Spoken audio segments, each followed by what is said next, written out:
ഇവിടെ വന്നപ്പോൾ ഇവരെല്ലാം ഈ ചട്ടം കൊണ്ട് വിട്ടു ഇരിക്കുകയാണ്. എവിടേക്ക് പോകാനാണ്? ഇവരുടെ ഡാൻസ് പെർഫോമൻസ് പ്രാക്ടീസും ഒക്കെയാണ്. ഇത് ചട്ടമുണ്ടൊക്കെ ഉടുത്തിട്ടാണ് മിക്കവാറും നമ്മൾ ഈ ഡാൻസിന്റെ പെർഫോമൻസ് ചെയ്യുന്നത്. കൂളിംഗ് ഗ്ലാസ് ഒക്കെ വെച്ചിട്ട് വെറൈറ്റി ആയിട്ടാണ് ചെയ്യുന്നത്. അപ്പൊ അതിന്റെ ഒരു ഇനിയും നമുക്ക് പ്രോഗ്രാംസ് കുറച്ചും കൂടി ഉണ്ട് മുന്നോട്ട്. അപ്പൊ അതിന്റെ പ്രാക്ടീസ് ഒക്കെ ഇങ്ങനെ തുടരെ ചെയ്തുകൊണ്ടിരിക്കുകയാണ്.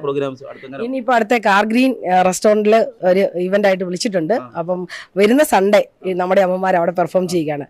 ഒരുപക്ഷെ സമൂഹത്തിൽ പലരും ഉപേക്ഷിച്ച് അവഗണിക്കപ്പെട്ട് പുറത്തായ കുറച്ചധികം അമ്മമാരെ സമൂഹത്തിന്റെ മുഖ്യധാരയിലേക്ക് ഉയർത്തിക്കൊണ്ട് വരികയും അവരെ കാണുന്ന ആളുകൾ അവരുടെ കഴിവുകളെ ഈ പ്രായത്തിൽ പ്രോത്സാഹിപ്പിക്കുകയും ഒക്കെ ചെയ്യുന്നത് വളരെ ഒരു സന്തോഷമാണ്. അപ്പോൾ ഇതിന്റെ ഭാഗമായ ഞാനും എൻ്റെ ഹസ്ബൻഡ് അനുരാജേട്ടനും എൻ്റെ ചേച്ചി ആശയും ഒക്കെ എല്ലാവരും കൂടി സപ്പോർട്ട് ചെയ്തിട്ട് ശരിക്കും ഒരു ഇവരെ വേറൊരു രീതിയിലേക്ക് മാറ്റി മറിച്ചുകൊണ്ടിരിക്കുകയാണ്.